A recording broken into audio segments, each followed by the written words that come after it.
好好見。係點樣？我哋去兒童區，好，跟住我就會變呢個係咪古天樂啊？啊，冷太冷。冷。誒，掂到。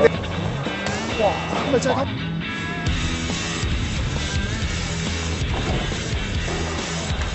多翻嚟。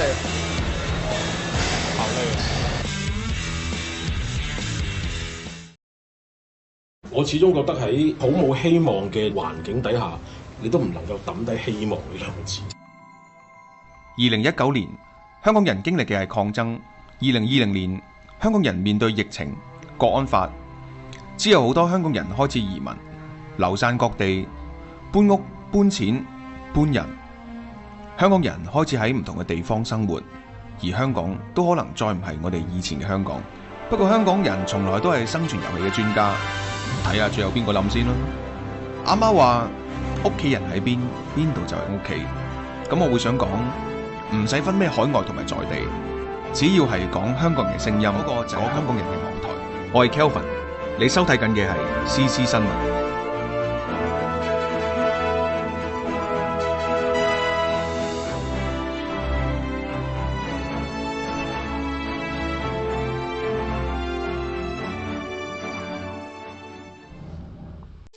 走出去，放眼世界，增長見聞，唔好做井底之蛙。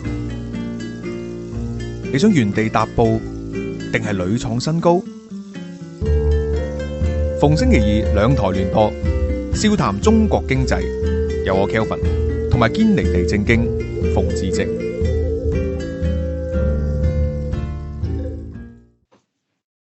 新年進步，經濟 KFC。恭祝大家新年進步 ，Happy New Year！ 美元發財，下一集先講嘅，係咩？嗰個就要講恭喜發財。OK， 咁咧就繼續 KFC 咧就有基斯博士同埋有馮同學同埋小弟 Kelvin 嘅，大家好啦。今日我哋去評論一個問題咧，但係會唔會俾人話我哋喺度隔岸平火咧？因為即係唔係好關我哋事喎 ，suppose 又。不過咁都唔，我哋評經濟原則啫嘛。咁又係，同埋我覺得咧，越即係當初我聽阿博士即係都 flow 話啲 topic， 我諗下，即係當初我哋覺得係有趣咯。但係越諗越發覺，喂，內裏都好多乾坤，所以咧香港嘅朋友咧，嗱同埋而家香港你都未必有我哋可以咁樣去評論呢件事，所以我覺得今日咧我哋可以拆解下呢件事嘅來龍去脈啊。咁咧就究竟背後係咪淨係為嗰啲錢咧咁樣咧，講緊乜嘢咧？就係簡稱就2蚊乘車優惠啦。咁佢成個長寫就係長者及合資格殘疾人士公共交通票價優惠計劃。咁啊唔講我都唔記得咗，原來係由曾蔭權開始咧，經已有提出咗噶咯，即係講10幾年前。呢個係65歲以上係曾蔭權提出嘅。係啦，65歲以上。咁然後咧就話風一轉，去到2020年，即係當時曾蔭權差唔多65歲啊。佢使唔使2蚊車啊？嗱，如果你講翻緣由咧，嗱，咁我睇下兩位同唔同意啊？兩位嗰時可能你哋關注嗰公共財政係多過我啦。嗰時係錢多滯咯，我覺得主要原因就係即係錢太多，但民怨又開始起，即係由即係曾蔭權嗰時開始，咁咪揾啲錢塞。咁你睇翻轉頭，又嗰陣時都冇乜民怨嘅啫，相對而家嚟講。嗰個有啲嘅，即係因為嗰個即係政制有少少，唔係即係當初啱啱董伯伯之後啊嘛，2011年係啦，2011年即係呢個金融海嘯後係嘅，即係冇乜啱嘅，冇比較多埋怨個政府係守財奴，係或者財爺孤寒嗰陣時，或者社會向上流動性咁都唔關啲老人家事嘅，其實係。係啦，嗰時候即係錢一太多，因為一定係計錯數噶嘛，即係都一定係其實個原來有翻成千幾億盈餘，咁然後咧就嗰啲反對派又喺度嘈咁樣，咁啊塞住你口，嗱我整啲優惠俾你啦，咁樣，即係感覺係咁樣嘅嗰時候，咁冇噶，你錢多咁你派啲福利咁啊，大家都唔理噶啦。其實講真嗰時都冇人理嘅，係咪先？冇人理呢樣嘢。咁啊去到林鄭月娥咧，2020年咧就擴大到60至64歲啦。咁就可能係一來有錢繼續錢多啦，或者嗰個真係民怨啦，同埋有民怨啦咁樣。咁好啦，去到2023兩幾浸嘅梁振英都增加過碼嘅，林鄭啊再加，係啊，好似一路搭上去嘅。梁振英啊，係啊，梁振英啊，係啊，擴展到綠色專線小巴，哇！即係博士真係熟。一個擴展，一個就林鄭就直頭撳到60歲噶嘛，係咪啊？冇記錯就係冇錯。好啦，突然間咧就行翻轉頭喎，咁啊去到2023先啦，啱啱新review 係23年定24年啊？23、24年，上年係咪已經 review 噶啦？總之就係23年開始 review 係啦，咁然後咧就今年財政預算案就正式就話檢討呢個2蚊計劃，咁有幾大爭議嘅，就問下幾位啦。第一就係長車短搭啊，即係呢個都係經濟誘因嚟嘅，咁我咪搭耐啲咯，你係咪都2蚊咁嘅樣？咁啊，第二咧就係佢長車短搭咧，就係譬如話你一個站就落車，咁但係你上咗架過海車，如果你用新加坡補貼制度咧，就冇關係嘅，因為一個站啫。咁但係咧，喺香港嘅補貼制度咧，係補貼佢餘下嗰個金錢嘅。咁所以調翻轉咧，就係你搭一個站咧，都係會補貼翻個過海車嗰度。所以對於我阿婆嚟講咧，係冇乜關係嘅，佢都係用咗你一個站啫。咁但係對於政府嚟講咧，就蝕咗20幾蚊啊，可能係啦，係你講嘅重點啦。重點就係因為係要補貼個差額嘅，所以咧即係頭先講嗰啲咧都係啲可能啲經濟嘅 topic 啦。去到後邊咧，我覺得又係講翻嗰個補貼嗰個問題喎。即係呢個其實又係嗱，你首先頭先嗰個補貼長車短搭呢個題目咧，我提出嚟嘅呢個節目係，因為呢個題目咧，我覺得有啲嘢可以傾下啊，硬係同我講政治嗰幾個一路都唔肯講呢個 topic 喎。邊個同佢講政治？邊個同佢講政治？有好幾個啫。我哋呢度唔講政治啊，係咪先？我唔識講幾個，一路都唔肯講喎，即係正咁我一拖到而家咧，就喺呢度講。即係我覺得呢個好有一個好簡單嘅解決方法嘅啫喎。呢個係巴士公司或者啲小巴嗰啲問題喎，個八達通機嘅問題喎。其實你喺個落車位嗰度裝多個機，你要嘟第2下先至有補貼嘅，咁就 OK 啦。係啊，冇錯。你每一程你都知佢搭幾耐噶嘛？咁因為你而家你就知佢上車，唔知幾時落車，你先至補多咗啫。但係好多啲個婆仔其實坐2個站嘅啫嘛，佢瞌埋眼盲沙沙，見車就上噶啦，佢諗住唔使錢嘅嘛，係咪先？或者2蚊啦，咁佢咪咁樣做咯？呢個你又唔怪得佢喎。啱啊，佢冇需要顧慮你究竟嗰程車補貼幾多噶嘛？咁你話2蚊同埋2蚊咯。唔係，其實你政府要逼啲巴士公司去做呢件事都好簡單嘅啫。係啊，由而家開始，你政府淨係補貼個 minimum 嗰個，係啦，咁咪得咯。啱啊，全部都有因。你焗佢做，咁佢一定會喺個落車位度整到個機。其實呢個係 mechanism design 嘅問題喎。你點樣機制上有一個設計可以令大家有誘因去做好呢件事啫嘛？嗰時我哋咪之前有一集節目類似講過，即係博士都講過一個類似係即係機制會影響嗰個經行為。呢個係 game theory 嘅其中一忽嘢嚟嘅。係你喺個制度上又做少少手腳，其實就好似我正話咁講啫嘛。你政府只需要話你喂，既然你有啲長有啲短，我淨係總之你點坐都我淨係補最短個 trip。如果你唔整個機嘅話，你整個機你 show 晒出嚟 record 嘅話，咁咪照補咯。如果嗰個阿婆真係可以天水圍坐到筲箕灣嘅，咁咪照補佢咯，冇所謂。可能有啲網友就會話啦，唔係啊，佢冇理由整多部機啊，唔係。嗱，我覺得呢個技術方面咧係極低要求啊。其實就算你同一部機，你再嘟多次，佢即係佢計上落嘟多次，我都覺得唔咁又唔係咁好，因為我譬如以前坐城巴，我走上山行山咧，咁你又要走去車頭嘟，咁你變咗上車落車都係車頭，咁咪撞埋一齊啲人。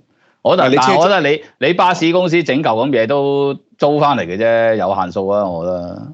對唔住，係而家車中間冇得嘟嘅，我記錯其他地方嗰啲巴士卡，唔好意思，你開咗太耐，OK，係啦，咁你咪落車嗰度整啱咪？如果咁落車會順理成章整多部都好合理啊。你台灣嗰啲車好似邊度門上都得噶嘛，係嘛？上車人嘟完就落車，係咪咁樣啊？其實大部分巴士都係車頭車中間都有嘟嘅，有啲驚你唔記得咗嘟咁樣，或者係有啲係落車，係啊都有。其實歐洲好多巴士都係㗎啦，你成卡或者即係嗰啲輕鐵咁上下，你邊度門走上去，你咪嘟咯，落車咪又嘟一次，一個道好多度都係咁樣做喎。我都係咁嘅，一開始政府唔，因為譬如一開始曾蔭權嗰時嘅動機係錢，我認為啦，咁咪錢多咪怕福利咯，佢都唔志在呢嚿錢。咁講真，你對於千幾，但我覺得一開始個動機唔係純粹。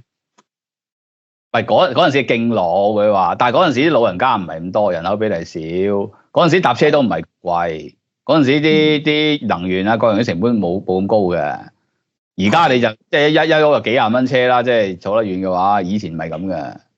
係，同埋我覺得嗰陣時唔係純粹敬老問題嚟㗎，嗰個係全球趨勢嚟㗎。因為其中一個原因咧就係點樣要啟動個銀髮經濟咧？因為我哋發覺老人家係離開唔到屋企嘅，因為佢冇咗收入啊嘛。咁你離開屋企咪好貴咯。咁你點樣可以啟動個銀髮經濟，然後用翻佢僅餘嘅資產，仲可以即係一來佢活得豐盛人生，同一時間佢又可以即係真係有啲消費咧，就係補貼佢嗰個交通。係啊，所以而家咪2蚊坐車去深圳消費咯。冇諗住你補貼上邊嘅，咁但係佢真係喎，你坐嗰啲 B 字頭嗰啲車，佢都係2蚊，咁佢咪坐到去過關嗰個位嗰度。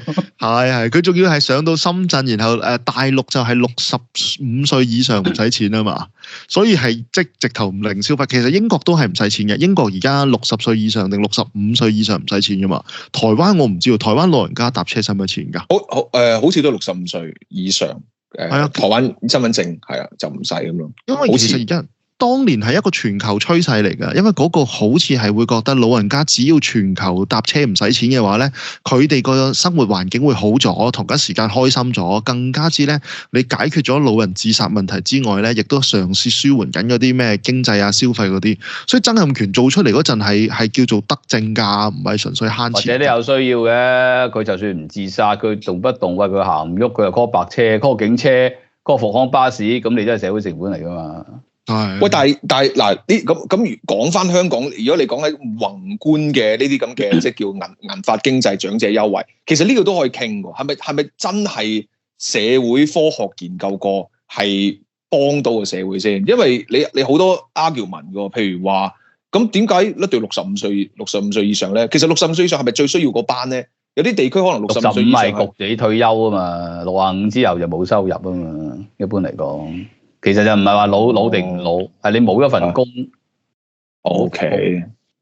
咁如果咁係嘅，即係如果 general 都係65歲就要退休就冇收入嘅話，咁都 make sense 嘅呢樣嘢就嚇。但係當你個社會而家發展到咁樣，其實好多就在職貧窮又有啊，或者係如果係極度資本主義，其實有資產反而係最富庶啊。其實你唔係分分鐘唔係幫我啲最有需要嗰啲人嚟喎。65歲可以喺某啲地區可能係最富庶咁樣。即係咁，其實唔係，反正係咪其實應該要補貼啲年青人？其實 exactly 啊，你講出個 point 啊，有好多老人家根本都好有錢嘅，所以即係敬老啊還敬老，但係敬老有一筆敬老金㗎嘛，好似係嘛？有金嗰啲，仲有筆生果金嘅，係咯。咁嗰個已經係嘅啦嘛。咁如果你其他嘅補貼你首先要定性嘅性質咯。個性質如果係濟貧嘅，咁真係需要有資產審查喎。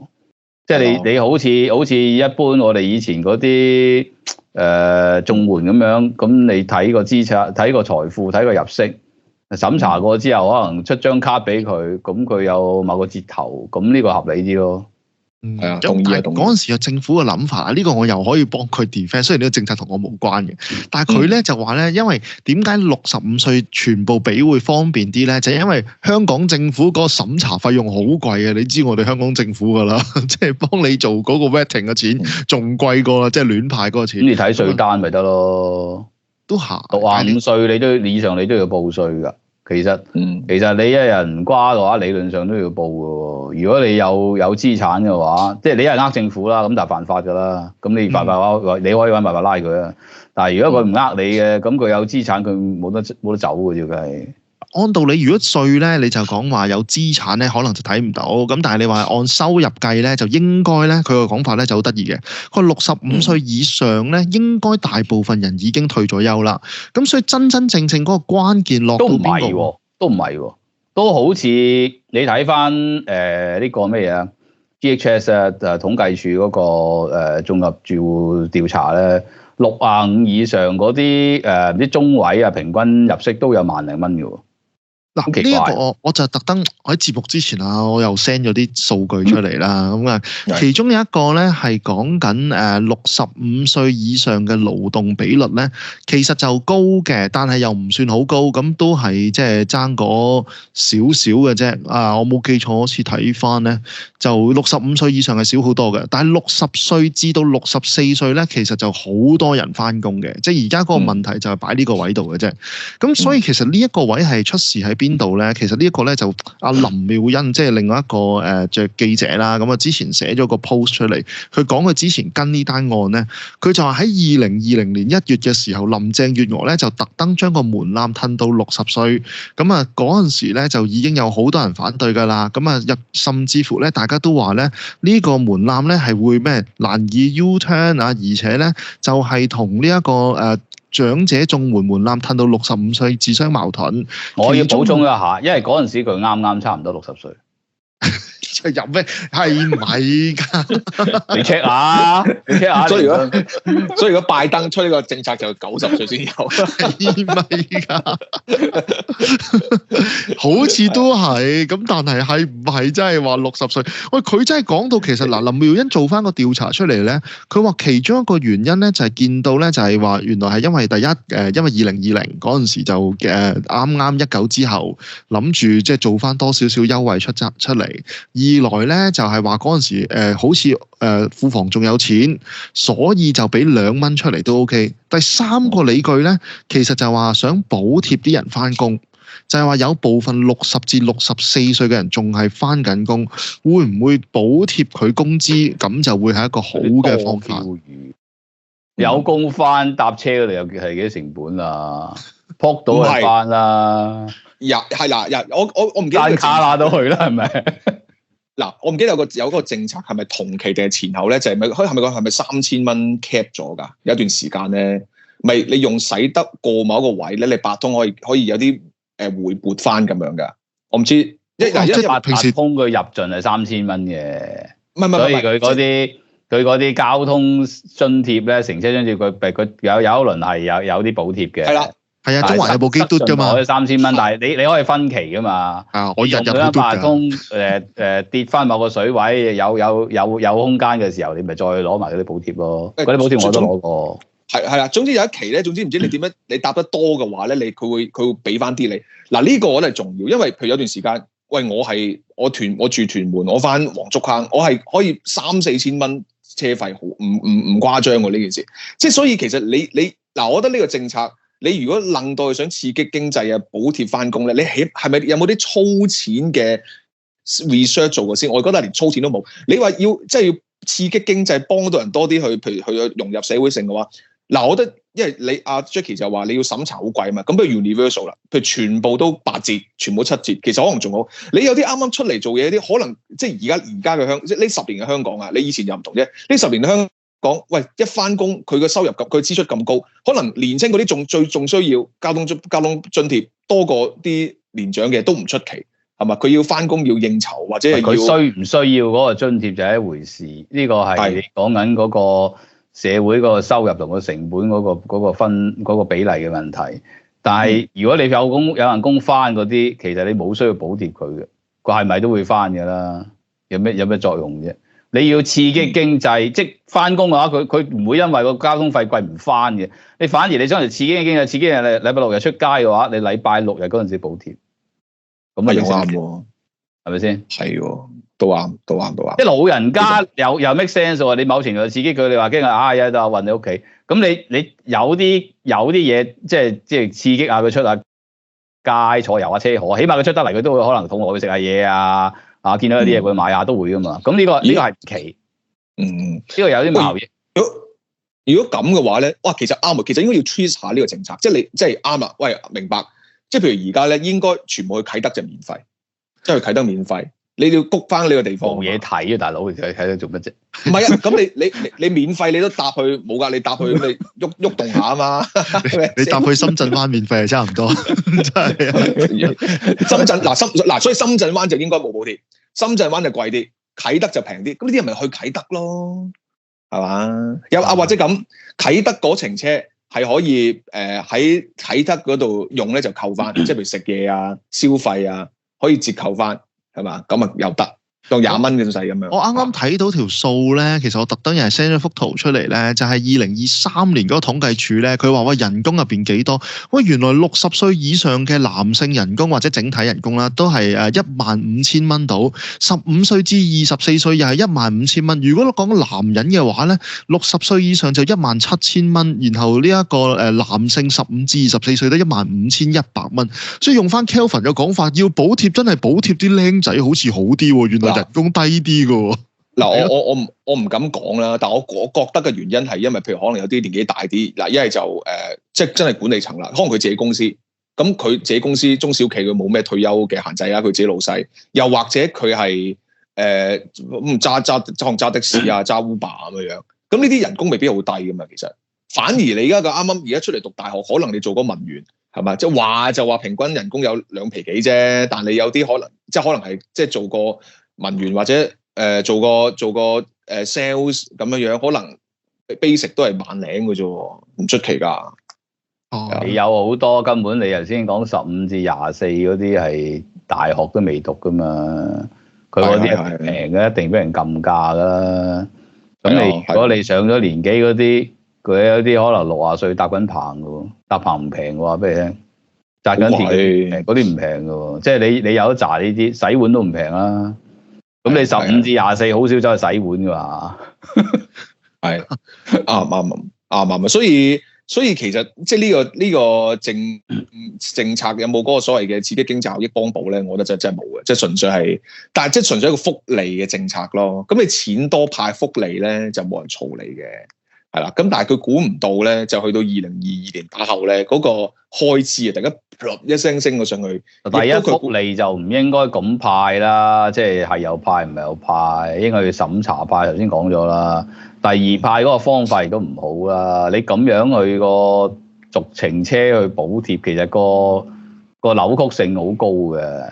你倒不如就真係好似派 voucher 咁樣係嘛？你既然消費都識派消費券咯。搭車你可以擺搭車券嘅啫，擺搭車券你咪由佢搭咯，即係派1個月或者1季咁樣派張卡俾佢有個 quota， 你等佢自己佢覺得幾時要搭就幾時要搭。如果你唔係咧，你即係咁樣2蚊 flat 咁樣派咧，啲友又會無無聊聊咁就逼出街。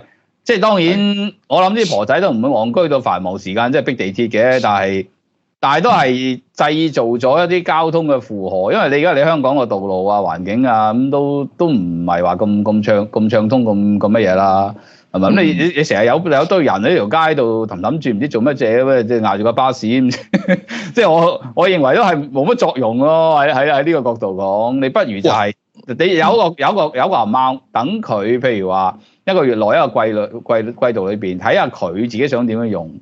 譬如佢 weekend 想同啲孫去下公園啊，去飲下茶啊，或者咩嘢，咁你俾呢種安排，佢會恰當啲。好好啊，我覺得即係我估唔到呢個 topic 咁多經濟理論喺背後，因為嗱第一個限制就譬如你非繁忙時間唔可以用，第二個限制直接派嚿錢，咁 suppose 佢就會 best use of 嗰嚿錢㗎嘛，即係呢個亦都係等於點解抽獎永遠就算個大獎係實物，你都想抽現金獎㗎嘛？即係呢個係經濟理論。你因為你俾個現金你係可以用你自己嘅 highest utility 去做啲乜嘢。可能有人中意搭10程短嘅，有人中意搭1程長嘅咁樣啊。只要非繁忙時間，即係咁每個人可以極大化佢自己嗰個利益啊，係喎咁仲要減少埋呢個濫用。其實幾好喎呢個。其實呢種情況，我相信應該係唔係用年紀去劃咯，即係65歲以上，我哋頭先講咗有錢嘅人嘅比例都唔少。咁你淨係針對補貼65或者60以上，其實都唔係好恰當。有好多頭先阿 Jackie 講嗰啲啦，譬如你在職嗰啲真係天水圍要翻工出嚟市區嘅，佢真係日日搭幾廿蚊車嘅喎。可能一邊單邊都幾廿蚊，雙邊就成嚿水。咁你一日一個月唔係揾好多錢，咁你俾個車嗰度嚼晒佢，佢真係冇乜得生活。咁呢啲其實你又有補貼嘅，咁當然都係可以透過資產審查，跟住就一個 voucher 嘅方法去派俾佢。其實你如果咁樣派嘅話，第一咧你就可以某程度上幫到呢啲相對窮嘅咧。第二咧，其實我認為唔止係一啲最窮嗰啲，甚至一啲次窮嗰啲或者一啲中間嗰啲咧，你都可以某程度上補貼。個用意係咩咧？等佢唔好揸車。其實你如果你少啲人揸車，多啲人搭集體運輸咧，嗰個道路嘅擠塞啊，整體嗰個社會嗰個成本咧，應該係會改善嘅。你諗下一架巴士個牙嘅道路面積大概係2架私家車度啫嘛。咁你一架巴士就幾人？過百人嘅喎，2架私家車就10條友嘅喎。咁你睇一睇個比例係爭好遠。如果你少2架私家車多架巴士嘅話，你嗰度載到個客量其實爭好遠。同意。但我哋咁樣講咧，我哋就會 N 種政策冧心，即係冧埋咗一齊，唔知究竟係呢個係咩。雖然而家我哋嘅感覺就係咩咧，就係呢一個汽車交通津貼補貼咧，我哋係唔知係咩政策嚟嘅嗱。我哋曾經有時講過老人福利啦，你純粹敬老俾嗰嚿錢啊，你當佢交通津貼又俾嗰嚿錢啦，跟住然後我哋當佢係一啲即係刺激銀發經濟俾嗰嚿錢啦。昌修其實而家呢一個咁樣嘅巴士補貼其實係3不像喎，佢3個政策都不是喎，佢但係你可以令到佢3個 target 都係 achieve 到噶嘛？尤其是我頭先講嗰幾個嘅最後一個，你令到個道路係暢通咗，你每人慳翻些少嘅時間，你全港過百萬咁樣乘翻出嚟咧，嗰度嗰個經濟效益係好大嘅。係，即係你話間接刺激經濟，我都好懷疑究竟你運啲老人家出街佢使咗幾多錢？嗰度未必好多，但係你慳時間嗰度真係爭好遠，我唔係同你講笑。係，同意，好犀利嗰度。但係政府唔識啲數咯，即係等於以前嗰啲塞車咁樣，咁多年都唔理佢，係咪啲樓價貴咁多年都唔理佢？其實個社會成本好高嘅，啲社會成本其實經濟學家都唔係太識，或者有一啲既定嘅方法去計算嗰個總成本，可能都係揾啲死數去計下。但係你知啲嘢 dynamic 㗎嘛，當你喐一樣嘢時，所有嘢都喐㗎嘛，咁條數啊可能計得唔準。咁但係其實你初步嘅概念上，你會睇到，如果你可以某程度上改善咗啲嘢，其實條數係大嘅。呢個 intuitive 好 sensible 嘅。你咁樣講完之後咧，我哋係咪去到最後就係任何嘅嗰啲社會福利政策又好啦，又或者任何補貼，即係嗰啲類型政策都好啦，其實出翻現金券或者消費券，某程度上係最方便同直接嘅方法，唔使諗咁多。應該係咯，資產審查就睇稅單。跟住就出 voucher，呢個係濟貧，即係或者叫做 income redistribution 啦，即係再分配最簡單、最慳行政成本嘅方法。但係與此同時，你既然出得個福利，你都可以諗下有冇一啲嘢去改變一下，大約翻而家現成有嘅一啲問題，好似我頭先講嗰啲，譬如房屋嘅問題啊、交通嘅問題啊。即係其實你可以借呢啲福利一個政策去做多少少嘢，去改變埋現有嗰個制度，其實一句都幾得嘅。各位網友，如果想獲取更加多關於財富增值、理財投資嘅資訊，歡迎加入財富 BB 班。購買方法有3種：第一，成為財富 BB Club Patreon 嘅會員；方法2，喺現有 CC 工作室嘅 Patreon 裏邊有一個新嘅財富 BB 班嘅 Tier， 連埋大伙85折優惠。方法3，喺 Patreon 裏邊嘅 Shop 商店單購2024 2月版。今日開始理財投資，我哋喺班上面見啦。2024台灣大選經已曲終人散，但台灣新一輪嘅政治角力只係啱啱開始。喺3黨不過半嘅立法院，3個黨派點樣爭取最大利益？點樣部署2年後嘅9合1大選，甚至下一屆嘅總統大選？CC 工作室全新節目系列《台灣新政局》正式推出 ，Patreon 及 YouTube 會員獨家優先收看，敬請留意，多謝支持。各位網友、會員、club 友，11月開始新嘅 Apple iOS App Store 30% 附加費將會生效。通過 iPhone 或者 iPad 購買新嘅 Patreon 會籍呢，可能會俾多額外新嘅費用。現有嘅 Patreon 會員係唔會受到影響嘅，但係如果你想更改 upgrade 或者裝新嘅 Patreon 計劃，經 Apple iOS 呢就可能有新嘅費用。呢個淨係 Apple App Store 嘅收費 ，Android 同埋網站版呢就應該唔會受到影響。咁大家記得留意啦。唔使諗咁多。應該係咯，資產審查就睇稅單，跟住就出 voucher。呢個係濟貧，即係我或者叫做 income redistribution 啦，即係再分配最簡單、最慳行政成本嘅方法。但係與此同時，你既然出得個福利，你都可以諗下有冇一啲嘢去改變一下，divert翻而家現成有嘅一啲問題。好似我頭先講嗰啲，譬如房屋嘅問題啊、交通嘅問題啊，即係其實你可以借呢啲福利一個政策去做多少少嘢，去改變埋現有嗰個制度。其實一句都幾得嘅，唔係一個純粹使錢嘅項目咯。你可以即係。使得嚟係有啲嘢翻嘅，咁你咪個整體個財政咪冇咁覺咯。係咯，我哋諗埋，但之前嘅 topic，譬如西隧咪補貼多少少咯。冇講三隧啦，有冇嚟講隧？唔係我嘅嗱經濟角度討論咗一橛啦。先博士話點解同啲政治相關嘅 topic 嗰啲就反而冇乜點睇？我哋不如就講下政治啦，就仲好玩啦。嗱，我覺得我最有趣就係無論呢個咁嘅計劃，佢出發點都好。個結果先好玩嘛。嗱，我認為本來咧10年前咧，你講緊係計條數10億8億啫，咁佢成1000億盈餘，10億8億1%豪俾你啦，散紙啦。哇！而家調翻轉，而家赤字過千億，呢嚿數去到成幾十億，講緊係阿葉劉甚至葉太甚至講過話，咁多年裏邊去到接近過百億嘅，哇！咁就變咗好大件事啦，好大嘅。係啦，嗱，而最有趣呢幾年咧就急升啦，而個原因咧。即係本來我哋即係都冇咁，即係都覺得係唔係純粹係濫用咧咁樣，直至到近排我同 Jackie 呢排係咁即係睇嗰度紀錄片，即係八嘟嗰度紀錄片，跟住原來知道所有呢個區域嘅政策全部都變咗補貼咧，咁就明晒。嗱，所以頭先我哋個問題就係你去到呢一個位咧，原來就唔係首先江生阿婆係咪應該攞得嚟先，應該問喂巴士公司咁樣算唔算叫做喂我梗係擋住個政策啦？你嗰幾十億係褪咗落巴士公司度嘅喎，即係我係巴士公司，你唔好 cut 住啦，我頂唔順㗎係嘛？梗係唔係乜暴利啊？因為佢只要證明到有一個長者卡都進一程嘅話，佢就可以問政府 claim 翻過程啦。嗱，你喺政治嗰度講咧，因為有一段時間咧，搞到啲巴士公司或者全香港所有公司都雞毛鴨血啦，就清零嗰排啦。佢呢而家做翻呢啲咁嘅，即係隻眼開隻眼閉，有得啲巴士公司去賺補貼啦，唔好話個呃字啊，因為跟機制做啫。其實多少係一種政治補償嚟嘅。但係呢種政治補償就好難計一條數，係咪即係補得 appropriate 啦？係嘛，話晒你都係用公帑，咁係咪到而家呢個時間，譬如疫情到而家都3、4年啦，係咪已經補突咗咧？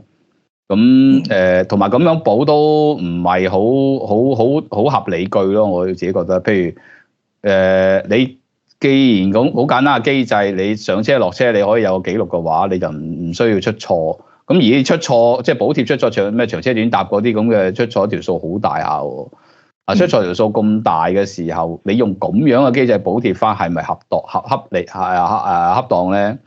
即係你應該理順翻呢樣嘢。假使他日再發生，譬如話疫情咁樣要 lockdown，啲巴士冇晒生意，你會唔會即係而家疫情未嚟啦，未有下一次啦？咁但係再有下一次亦都唔出奇啦，係咪啊？即係病毒呢啲嘢隨時會變種噶嘛。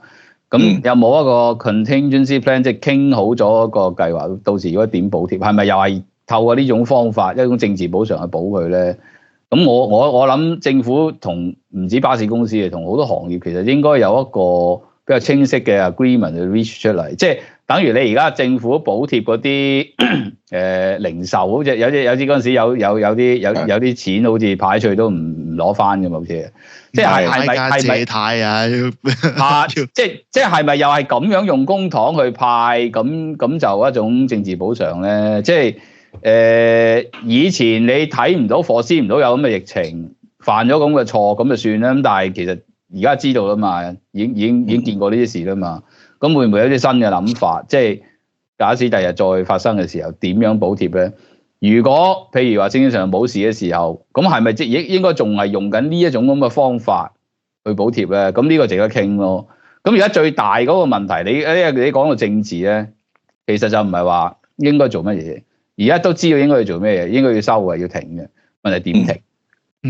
係點樣停？頭先阿佛同我喺度講緊話，喂，會唔會補貼係啲巴士公司賺到暴利？嗱，我都要為翻巴士公司講一句嘅。我啱啱望翻九巴嗰個股價咧，原來係呢5年冇乜升過，甚至兩樣嘢。你唔知人哋股價係靠巴士，係靠地產喎。係咩？就係咯，即係地產啦，呢全部都係㗎，以前嗰啲。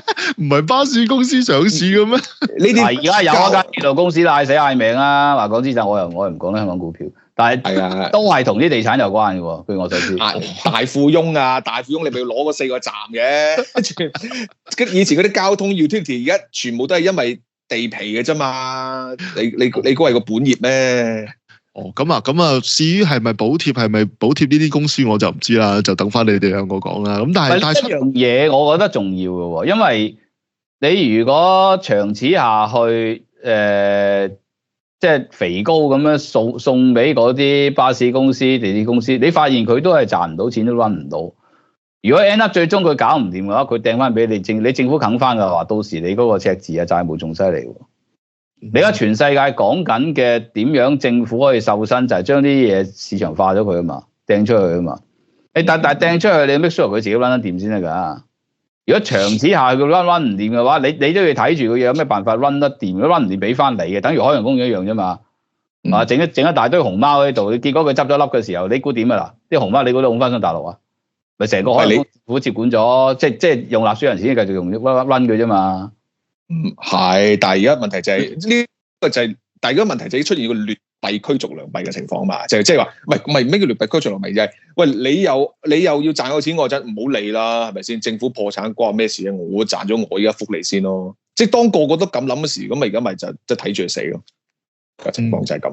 喂，但係個調翻轉啦，我哋係唔係阿博士嘅講法係咪真係差咧？我哋將個即係交通嘅基建攞翻嚟自己做呢樣嘢係雖然逆咗潮流嘅，亦都唔會再有任何嘅即係好多嘅主要城市係將嗰個交通係擺翻落自己公司度。咁但係其實早幾年咧係已經有啲人講過話要回購翻港鐵啊嘛，即係咯，呢個會唔會其實攞翻間巴士公司嚟做？嗰啲阿婆補貼嗰啲，我咪自己公司自己做，會唔會呢一個係真係相對地做翻好嘅嘢啊？咁你英國咪已經有啲嘢係咁咯，政府攞翻嚟做得一塌糊塗，咁你有眼睇係嘛？都唔係同埋。而家唔係營運到問題嘛，而家你政府係要慷他人之慨啫嘛，即係不過我好奇條數咧，點解咁驚人咧？阿 Jackie 就 send 咗一個人口嗰個數據啦，即係大約咧65歲以上咧，根據你2023年大約14萬咗，我當15萬啦，14萬零15萬啦，60至64歲咧係18萬7喎，即係1倍有，咁啊解釋到點解即係由10億8億。去到成接近30億嘅呢啲，都幾誇張喎！30億，我當35億啦，除翻我當35萬60歲以上人士，即係每人係一年用1萬。我覺得政府咧，或者全世界咧，最終可能都會有條屎橋啊，即係向呢個方向行咧，去解決呢一類問題，就取消嗰個退休年齡呢樣嘢。哦。你而家你好多你講咁耐嘅嘢咧，都係因為退休年齡嘅作怪。你又劃咗65或者60幾都好啦，你去到嗰個位，你就要打開工，正常翻工，生勾冇嘢嘅喎，個人都要特登起身執嘢走。咁如果你冇咗呢條界嘅時候，你咪做到你覺得自己唔想做嗰陣時先走，就最恰當。因為你隨住啲人越嚟越長命，個健康係越嚟越好嘅時候，而家閒啲70幾都幾 OK 㗎。係嘛？你睇下美國嗰2個總統，80多出嚟，係嘛？咪係明明都老人痴呆都可以做總統嘅喎，咁都得嘅喎。係啊，佢而家好似好翻好多啦，而家就嚟唔做嗰陣，好似翻嚟。其實美國回光返照㗎，好翻好多。其實係美國總統太難做啫。你我叫拜登求其做個公司老細，佢應該做到應該 OK，我覺得。我覺得佢詐傻扮懵啫。唔係，應該唔係扮呢個，呢個跟住咧。喂，但係呢個真喎，喺加拿大加州咧，好似係冇退休年齡嘅。佢好似係你，但係你唔可以喺同一個公司唔知做超過20年定30年咁樣，跟住做到某個年份佢就會當你係要退休。咁但係如果你即係50歲先入行咧，你做到死佢都唔理你咁樣嘅。咁但係如果你喺英國咧，佢嗰個退休咧都還可以接受到嘅，因為佢係用 NI 計咧，就係計供款年期嘅啫。咁你供到某個年期，咁你就供多咗，你攞翻嗰嚿錢咪多啲；供少啲，你咪攞翻個錢少啲咯。咁但係香港冇退休年紀，或者大陸冇退休年紀就大鑊噶喎。我哋後邊係有個退休彩池喺度噶嘛，即係有啲係有退休保障計劃啊，我哋有份 MPF 喺度啊，我哋劃死咗嗰條界嘅喎。我哋個彩池我唔想撈嘅時候，我咪攞翻。係啦，安博士意思即係話你唔係硬性要退休，即係你想繼續做咪繼續做咯。咁我邊有誘因繼續做啊，大佬？嗰個彩池我供咗20幾30年。嗱呢個就係現代嘅嗰種即係心理。咁你嗱有啲嘢睇點睇嘅喎？譬如我40歲，我已經財務自由，我揾過億啦，點解唔可以攞翻啫？可以諗下係咪先？嗰嚿嘢係你定我嘅先？係共產黨定係我嘅先？即係你問清楚呢樣嘢先。如果係我嘅，唔係共產黨嘅，譬如我揾過億嘅，喂。我養多幾個就得啦，係嘛？點解咁博士，你呢個係第二個 issue 嚟㗎。咁你係 take 共 personal 啫。即係而家唔好理咩政府，唔好理咩政府先。而家講退休彩池先，係啦。退保計劃係啊，唔係嗱，但我想講就係之前啊，好似都研究過關於譬如 AI 啊人類嗰度咧，即係我覺得而家嗰個對於 incentive motivation 嗰個研究啊，或者個發展咧，再深入咗咧。其實你退休唔一定開心啊嘛，即係對於有啲人嚟講啊，即係譬如你巴菲特嚟講，即係巴菲特佢做咗90幾歲咧，我點解我要退休啊？係嘛，即係我仲想繼續做落去喎。你叫65歲退休，我賺少佢最賺錢就呢30年，係嘛？張忠謀都好似60幾歲先創辦呢個台積電咁樣，即係而家係有啲人我寧願唔攞夠錢住，即係尤其是嗰啲項目做得搞到，即係你好似李嘉誠咁樣見到整到個唔使開刀可以。Q cancer 喎，佢唔知幾開心，即係你大家會轉噶嘛？你話我或者咪轉第二種嘢玩呢個？你冇理由唔俾人咁做啊！係就轉跑道唔代表轉去退休噶嘛？又或者就係咯，即係諗住你退休就65，可能你劃咗個65之後，65打後冇人肯請你啊嘛，冇保險肯承保啊嘛，乜嘢都冇啊嘛，嗰下流攞命啊！係咪冇人肯請啲人出嚟戇 QQ，個個坐喺公園捉棋。我嗱60打後係咪冇人請我唔知啊，但係保險係咪拍後啊唔請㗎？你因為我知保險呢單嘢喎，係咯。喂，你買勞工保㗎嘛？唔保㗎。咁啊大鑊㗎真係。咁我搞㗎。因為我知道咧，我以前有一舊公司有一間咧就係好多老人家嘅，咁聽聞就話佢哋個保險費係好貴嘅。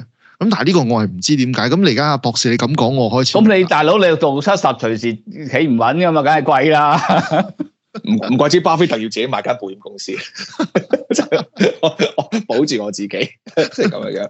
即係你買保險就買份保險。巴菲特都寫好晒嗰啲錢點分嘅，佢冇乜所謂。但係佢冇諗過佢公司 drop dead 嘅時候，究竟嗰間公司賠幾多啊嘛？係咪講笑呢？講笑啦，不過即係保險呢個都係一個值得探討嘅話題。但係譬如佢最尾去翻呢個2蚊雞嗰度，喂，其實嗰個退出嗰個 exit strategy 係點樣嘅咧？即係點樣去褪福利嘅咧？我唔知喎。之前香港政府佢而家政治上咧，佢都一定要攞啲嘢出嚟換嘅，一樣換一樣咗先咯。係啦，咁你北辰提出嗰啲就話，喂，唔好2蚊啦，2折先啦，咁樣可以係咁樣嘅。但係如果你攞一樣嘢出嚟淨 cut 嘅，即係淨 net 咁樣 cut 咗佢嘅話，我諗有困難咯。喺個社會上討論。其實如果你嘅原意本身係濟貧嘅話咧，你最好就引入一個資產審查機制，剁咁一部分有錢嘅65歲以上。係咯。但同時間有啲65以下嗰啲，如果佢真係有困難嗰啲，補翻嗰啲。你咁樣攞出嚟換一個社會回響應該會低啲。得嗱，我而家見到個做法有2-3個啦，一個咧就係話用2折啦，第二個講法咧就係話逐步 cut 咗呢一個2蚊福利啦，就係話今年開始攞到2蚊福利嗰啲照攞，但係某一年開始出世嗰啲咧就唔攞2蚊福利。咁即係其實簡單嚟講就係按住年期去 cut， 即係淨係得呢代人有2蚊車嘅啫，下一代人咧就65歲以上咧先至有2蚊車。咁你即係 net cut 咯，咁你 net cut 你同你即刻停咗佢都冇乜分別，我覺得。有一班已有嘅唔會咁慘，未有嘅就要等多5年咯。即係佢用呢個方法係。咁你一樣有啲啱窄界嗰啲都會嘈嘅。係。或者。但係點解我想咁講咧？其實嗰個反應都可以好大㗎嗱。阿芬，而家我哋之前睇嗰個數字咧，其實就唔係整體 population 嚟嘅，嗰個咧就應該係 labour force 嚟嘅啫。我淨係睇勞工市場啫。咁但係你睇勞工市場，你都見到啦，即係60歲打上嘅人，其實都講緊勞動市場係30幾萬啦。跟住然後咧，你會見到嗰個勞動市場嗰個嘅 median 咧，其實就45歲。係喎，我睇錯晒喎，係喎，咁你 total 真係多好多喎，哇，好大。係啊，所以其實個問題就係我哋而家嗰個年齡中位數咧，淨係勞動市場都去到45歲，所以用呢個角度睇咧，其實我哋個老人家係好多㗎喎。你望翻其實後生仔少好多，所以你話你要睇下個 cut 嘅影響啊嘛。譬如你60至65嗰啲仲翻工嗰啲，往可能係公司最高層嗰啲嚟嘅喎。Exactly， 係啊，嗰啲嘥氣，你 cut 唔 cut 佢冇乜所謂。係啊，同埋而家個問題就係嗰個弊端就係去咗有人愛嚟賺補貼呢樣嘢嗰度啊嘛，係，同埋補貼可能補貼兩頭嘅，一個係補貼公司，一個補貼巴士公司嘅。咁你諗下，公司都請60歲以上嘅人係容易咗啦。所以咧，如果你係純粹條數嘅問題咧，你要即係要想辦法杜絕嗰個。我覺得你即係跟我頭先講嗰個補貼就好啲。你而家你坊間討論嗰啲咧，其實冇改變嗰個性質嘅，就係濟貧嗰個性質。譬如你話由2蚊變2折，或者一路 cut 個年紀褪上去，你冇改變嘅本質係，即係都係 flat 咁樣派錢，你冇改呢樣嘢。我反而認為，即係你改變咗個性質，你係窮嘅先俾，有錢嘅唔俾，因為你而家呢個咁嘅財赤，呢個咁嘅前景咧，唔可能實升嘅就咁派法。你一定要係有篩查咁去做嘢。而家啲錢一定要咁用。唔理你係搭車好、教育好、醫療好，你冚唪唥津貼應該都係咁嘅。甚至整下，你講緊9年免費教育，我覺得有空間喐咯。即係你老實講，你有好多有錢嗰啲，根本你使乜補貼佢9年免費嘅，係唔需要。呢度就去到個公共財政嗰個大，即係個根源嗰個。嗱呢樣嘢咧，我認為唔淨係 apply 喺香港嘅，冚世界都係。你而家全世界都財赤嘅，邊個政府唔係？全世界都老化，全世界都有呢個問題。全世界面對嗰個債務一路，個政府債務一路咁嘅膨脹，冇一個地方有 way out 喎。啊，度都冇諗到橋喎，而家。咁如果你唔引入一個方法去改變呢幾十年嚟嗰種福利主義嗰個 ideology 嗰個意識形態，你冇辦法解決呢樣嘢。不過博士你咁講完之後咧，有個情況咧係過去幾十年同而家有少少唔同，因為以前咧我哋做福利主義咧，可能我哋派錢嘅方法咧係相對地單一嘅，按年紀啊、按性別啊、按你自己嗰個攞緊其他福利，然後資產審查去做。你假設嗰個資產同個 income， 即係 wealth 同 income 係跟你講嘅年紀、跟你講嘅性別有一個既定嘅 distribution 就得。但係而家複雜咗啊嘛。而家正就係唔係越老越窮啊嘛！以前諗住你老就應該冇收入就應該要一路窮落去，而家唔係咁樣啊嘛個情況。冇錯。係，而家情況就係我哋見到咧，收入或者咁講啦，就係嗰個需要同埋嗰個整體我哋理解到，譬如年齡啊、性別啊等等嗰啲 factor 唔同咗，咁所以我哋反而係用一啲即係更精準嘅大數據咧，係更加之顯示到邊一啲有需要嘅人。咁其實用呢個方法就係成個福利制度改革嘅喎，就唔係純粹話我哋講緊 cut 一個巴士問題喎，即係要做好多。啱㗎。我知 ，exactly 唔簡單做緊嘢啦，攞晒你所有嘅數據，攞晒你所有嘅收入，攞晒你所有嘅資產嘅資料。係啊，呢叫精準扶貧啊！以前攞獎㗎呢啲項目，不過幫手嗰個係馬雲，咁臨尾攞完之後就唔知馬雲去咗邊啦。係因為嗰陣時，因為精準扶貧呢個字係除咗係即係共產黨 con 出嚟之外咧，馬雲係成日攞嚟 sell 㗎，就係因為我哋有螞蟻金服啊，有其他唔同嘅機構嘅幫手，佢精準放數啫，馬雲係。唔係咁你放得數，我知你窮啊嘛，咁所以我精準扶貧，我係農村入邊邊一條村首先要救，我直頭喺阿里巴巴個 database 咪已經揾到咯。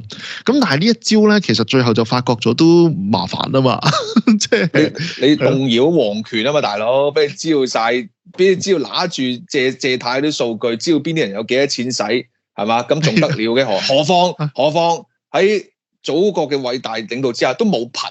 成功滅咗貧，你仲話扶貧啊？即係都政治不正確。扶咗所以冇咯。咁而當其時，學阿馮話齋最危險嗰樣嘢就係臨尾發覺政府發覺原來嗰個精準扶貧嗰條數唔係喺政府度咯，原來喺阿里巴巴度。其實你第一咁樣做咧，都係一種 social planner 嘅一種心態，即係其實係將成個市場、成個集體智慧嗰個意識形態倒翻去另一邊，即係。用一個中央集權控制呢個意識形態本身有啲問題。第二，即係翻去唔係一個民主社會，翻去一個帝制式嘅模式。第二咧，你而家所謂精準，你以為精準啫，你只係 track 一啲你 trackable 嘅嘢啫，你 measure 啲你 measure 到嘅嘢啫，有好多嘢 measure 唔到嘅。老實講，你嘅精準有幾精準啫？你有個手機，你 check 到晒行蹤 ，check 到晒你所有開咗嘅銀行戶口，其他嘢咧，我屋企又收埋幾多古董啊、金條，你鬼知啊？即係有好多呢啲咁嘅嘢，其實你冇辦法 check 咯。屋企有幾多問題，你 check 唔到噶嘛？咁呢啲你唔好以為拿住呢啲數據，呢啲數據其實只係佔你人生嘅一小部分，以為你拿住一小部分人生數據，你就係知道晒所有嘢，然後做一個咁精準嘅扶貧，我諗搞錯咗。咁但係我哋始終要攞個地方去做福利主義噶嘛，即係如果我哋要做福利嘅時候，如果我哋純粹擺 A 去劃分，好似唔係咁好。我睇下你呢個騰訊同埋微博入邊有寫咗啲乜嘢，又或者用緊幾多錢？唔係你其實你調翻轉頭，你呢種心態就即係共產黨呢種咁嘅心態就 top down 嘅。調轉頭用嗰個 bottom up 啦，佢最憎嘅啲 bottom up 啦。你想去被扶貧、被制嘅、被救濟嘅，你去申請係咯。呢個你自己你主動去申請呢樣嘢，你提出你嘅資產嘅狀態作為一個理據，你去申請。咁你等市場自發一個誘因，邊啲自覺係貧嘅，需要被救濟嘅，咁你其實一樣做到呢個效果嘅。係，同埋再講遠啲咧，根本而家福利主義仲係唔係 sustainable 呢個都好大壓叫問。嗱，即係剩翻少少時間咧，我想即係問一問博士或者問 Jackie 咧，即係呢個2蚊檢討源自於就係而家冇錢啊嘛，莫財啊嘛，即係我係覺得 cut 就 cut 緊㗎啦，爭咗好似博士咁講，咪換翻其他嘢出嚟，或者兩字就咩都好啦。但係 cut 完都唔得㗎，都係赤字㗎，你 cut 每年都慳幾廿億啫嘛。再之後，兩位有冇諗過可以點樣落手？佢最大嘅問題唔係使費啊，係收入啊。政府嘅使費其實圍到數嘅，年年都咁上下，速度增長。唔係喎，好多嘢8000幾億喎，而家係咯。唔係佢因為人口老化啊嘛，因為你所有要使嘅嘢都越嚟越大啊嘛，通脹關係。但係 即係個 expenditure 條數係 steady 嘅，佢最唔穩定就係收入嗰嚿啊。你個地產相關收益嗰度好大啊！一冧嘅時候咧，佢冇晒，差唔多。係啊，佢 operating revenue 佢冇咗一大嚿嘢。佢而家個問題喺呢度。我覺得嗰陣時阿羅祥國博士試過做一個 research 咧，佢係講緊話原來地產相關嘅政府收入，你除咗賣地之外，計埋差餉、計埋地產公司稅收、計埋其他嘢咧，原來地產一冧咧，個政府係會冧嘅。咁當然呢個 research 已經係4-5年前做㗎啦，不過就冇人理。咁而家就冧咗啦。黐線啦，使不過要 research 去 support 咯，但係我哋一早都知咧，根本唔 sustainable。因為以前淨係諗住賣地收入啊嘛，嗰陣時佢提出嘅講法就係你唔好淨係睇賣地，咁你隔離仲有一堆公司連帶嘅收入咧，其實嗰度好大嘅。咁但係下一個問題就問啦，咁我哋如果真係要搞收入嘅時候，咁係咪要加稅嘅？係要加稅㗎，或者發債。好老實同你講，即係你唔加稅就即係減開支好難減咯。你有好多既定嘅開支扶貧或者出糧，點減啫？係係嘛？就算你而家你話政府咁鬼貴高公務員人工貴呢6折啦咁樣，大陸咁樣6折你都係大數嚟嘅，都唔係減好多。但係我哋加稅其實係有空間嘅喎，嗱呢一個咧就真係即係可以即係善意提醒政府，其實個入息稅咧同埋出邊嘅入息稅仲有一段距離，佢可以加少少，會唔會唔覺意咁樣加少少咧？消費稅咯，各樣呢樣嗰樣咯，any flow 即係 any flow， 總之你有錢 flow 嘅話都 tax 咯，好似英國咁啫嘛。係。問題就係你唔好一下子掟個好得人驚嘅 rate 出嚟，咁啊 income tax 45%咁樣，哇！見到都倒胃啦已經。係，同埋你入息稅嗰個成日都講嗰個稅基好窄咁，你得幾廿萬人，好似得個幾廿萬人係嘛？即係俾入息稅嘅啫嘛，因為你個即係減咗個公司仲少添，公司得幾個 percent 嘅啫。係啊，咁但係我又引申第一個問題啦，就係如果你 suppose 經濟基本你加稅嘅話咧，你嗰個 consumption investment 都應該會跌嘅喎。咁你會唔會嗰個收入即係其實又跌翻？咁 crowding out effect 結果其實都係咁赤字咧。即係你呢間使唔使錢睇你嗰個財富效應啫，市道好唔好，投資得唔得嘅啫，好多時。咁如果你講話收入 tax 得重，咁歐洲係啦，美國都係啦，咁人哋而家消費都 OK 喎，你香港啲消費咧？哦，咁你喺香港冇消費稅喎。嗱，如果咁剩翻幾千億財政儲備，懟就炒爆股票佢咯，炒到去3萬點。不過唔係嘅，你講到呢一 part 咧係真係嘅。如果佢萬一開咗加稅呢條 track 之後咧，其實喺下一步你就唔知其實咁我哋仲將啲公司或者有啲移民即係唔走，其中一個原因就係因為低稅啊嘛，即係我哋利用香港低稅制啊嘛。你一開咗呢一招咧，其實就有啲問題嘅，即係大家會唔會 project 緊啊？咁我哋都開定間公司喺出邊啦，有啲咩事就左右啲稅務調嚟調去。咁事實上2% 稅作為入場門檻咧，香港係勁低嘅，呢個係好事嚟嘅。最後問博士一個參考張，博士，我覺得香港嘅政府赤字幾多年時間可以解決咧？邊個話4-5年啊？陳茂波。邊個話陳茂波4年？博士4年內可以清零個儲備，肯定答你4年就清零。但係即係可以同一時間解決赤字，但同一時間清零啊！赤字幾時解決我唔知。